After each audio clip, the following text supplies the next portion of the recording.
Good morning students, my name is Anirudh and I am from Adarsh senior secondary school खाई शेरगढ़। तो हम पीछे chemistry के 3 chapter कर चुके हैं, ठीक है। आज हम कर रहे हैं एनवायरनमेंट से रिलेटेड चैप्टर, यानी कि पर्यावरण से संबंधित जो चैप्टर हैं वो करेंगे, ठीक है। तो हमारा जो चैप्टर है वो है चैप्टर 15, यानी कि 15वां चैप्टर है, ठीक है। और इसका नाम है आवर एनवायरनमेंट, ठीक है, यानी कि हमारा पर्यावरण। तो क्या होता है एनवायरनमेंट? पर्यावरण किसे कहते हैं? The natural world in which biotic and abiotic components are present, यानी कि वो प्राकृतिक संसार जिसके अंदर जैविक और अजैविक घटक जो हैं वो उपस्थित रहते हैं, ठीक है। यानी कि आप अपने चारों तरफ की चीज़ें देखेंगे तो वो पर्यावरण के अंदर ही आती हैं, ठीक है। वो हमारे चारों तरफ का एक पर्यावरण है। उसके अंदर आप देखेंगे कि कुछ बायोटिक कंपोनेंट्स हैं, यानी कि कुछ जैविक घटक हैं, यानी कि जिनको हम सजीव वस्तुएँ कहते हैं, ठीक है। और कुछ जो है वो एबायोटिक कंपोनेंट आपको देखने को मिलेंगे, ठीक है, यानी कि जो निर्जीव वस्तुएं हैं वो आपको देखने को मिलेगी। तो यही जो पूरा मटेरियल है, ठीक है, बायोटिक और एबायोटिक का, यही क्या कहलाता है? एनवायरनमेंट, यानी कि पर्यावरण। पर्यावरण के अंदर एक फंक्शनल यूनिट होती है, ठीक है, जिसको कहा जाता है इकोसिस्टम, यानी कि पारिस्थितिक तंत्र। अब इकोसिस्टम क्या होता है? An ecosystem is a functional unit of environment in which biotic and abiotic components interact with each other, यानी कि यह एक क्रियात्मक इकाई होती है पर्यावरण की, जिसके अंदर जो जैविक और अजैविक घटक हैं वो एक दूसरे के साथ अंतक्रिया करते हैं, ठीक है। यानी कि वो जो सजीव और निर्जीव वस्तु हैं वो एक दूसरे के साथ क्रियाएं करती हैं। तो कैसे करती हैं वो आगे हम वीडियो के अंदर देख लेंगे, ठीक है। तो इससे पहले हम देख लेते हैं कि एक इकोसिस्टम के अंदर जो बायोटिक कंपोनेंट्स होते हैं, यानी कि जो जैविक घटक हैं वो क्या क्या हो सकते हैं, ठीक है। तो बायोटिक कंपोनेंट यानी कि जैविक घटक, जैसे कि प्लांट्स हैं, पेड़ पौधे हैं, एनिमल्स हैं, यानी कि जितने भी जानवर हैं, और डीकम्पोजर्स यानी कि अपघटक जिनको हम कहते हैं। डीकम्पोजर्स क्या करते हैं? ये वेस्ट मटेरियल को डीकम्पोज करने का काम करते हैं, यानी कि जो अपशिष्ट पदार्थ होते हैं उनको समाप्त करने का काम करते हैं। दूसरे हैं एबायोटिक कंपोनेंट, यानी कि अजैविक घटक। तो अजैविक घटक जैसे कि सनलाइट है, यानी कि सूर्य का प्रकाश, टेम्परेचर यानी कि तापमान, सॉइल यानी कि मिट्टी, ह्यूमिडिटी यानी कि आर्द्रता, रेनफॉल यानी कि बरसात, पीएच ऑफ सॉइल यानी कि मिट्टी की जो पीएच है, ठीक है, वाटर यानी कि जो पानी होता है। इसके अलावा और भी बहुत सारे एबायोटिक कंपोनेंट्स हैं, अजैविक घटक हैं, ठीक है।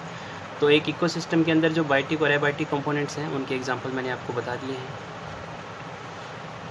उसके बाद है types of ecosystem on the basis of formation, यानी कि एक पारिस्थितिक तंत्र के बनने के आधार पर जो पारिस्थितिक तंत्र होते हैं वो कितने प्रकार के होते हैं।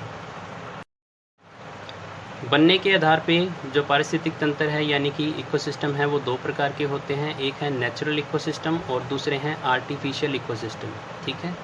तो नेचुरल इकोसिस्टम क्या होते हैं?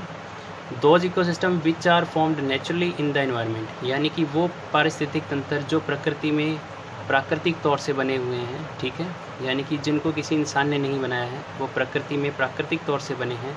तो ऐसे जो पारिस्थितिक तंत्र होते हैं उनको हम बोलते हैं प्राकृतिक पारिस्थितिक तंत्र, ठीक है। एग्जाम्पल देखिए, जैसे कि ग्रासलैंड इकोसिस्टम है, यानी कि घास के मैदान का जो इकोसिस्टम है वो प्राकृतिक तौर से बना होता है। डेजर्ट इकोसिस्टम है, यानी कि मरुस्थल का जो पारिस्थितिक तंत्र है वो प्राकृतिक पारिस्थितिक तंत्र होता है। Second is artificial ecosystem,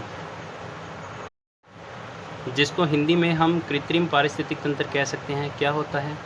those ecosystem which are made by human beings, यानी कि ऐसे पारिस्थितिक तंत्र जो प्राकृतिक तौर से ना बने हों और जिनको इंसान ने बनाया हो, ठीक है, तो उनको हम क्या बोलते हैं? कृत्रिम पारिस्थितिक तंत्र। जैसे कि एक्वेरियम है, यानी कि मछलीशाला, ठीक है, जहाँ पे मछलियों को रखा जाता है, तो वो क्या इंसान ने बनाया है, ठीक है। इसके अलावा क्रॉपलैंड इकोसिस्टम, यानी कि जो खेत होते हैं, यानी कि जहाँ पे फसलें उगाई जाती हैं, वो जो मैदान है, ठीक है, फसलें उगाने वाला या फसलों के साथ, ठीक है, तो वो इकोसिस्टम जो है वो भी क्या है? एक कृत्रिम पारिस्थितिक तंत्र होता है।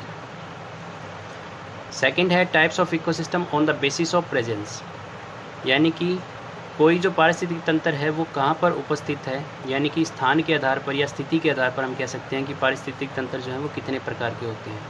तो स्थिति के आधार पर जो पारिस्थितिक तंत्र होते हैं वो 2 प्रकार के होते हैं, ठीक है।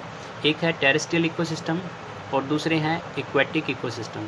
तो टेरेस्ट्रियल इकोसिस्टम का मतलब जो स्थलीय पारिस्थितिक तंत्र होते हैं, यानी कि जो धरती के ऊपर होते हैं, ठीक है, लैंड पे होते हैं।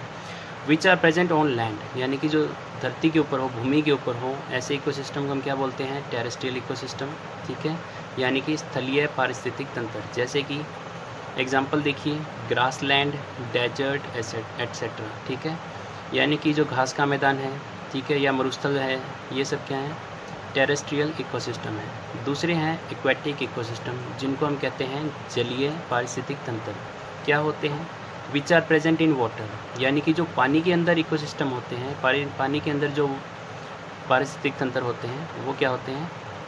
जलीय पारिस्थितिक तंत्र कहलाते हैं, ठीक है। एग्जाम्पल देखिए, जैसे कि मरीन इकोसिस्टम है, यानी कि जो महासागरों के अंदर जो इकोसिस्टम है, ठीक है। इसके अलावा जैसे नदियों के अंदर है, या एक्वेरियम जो है, ठीक है, ये सब कहाँ होते हैं? पानी के अंदर होते हैं, तो इसलिए इनको कहा जाता है जलीय पारिस्थितिक तंत्र।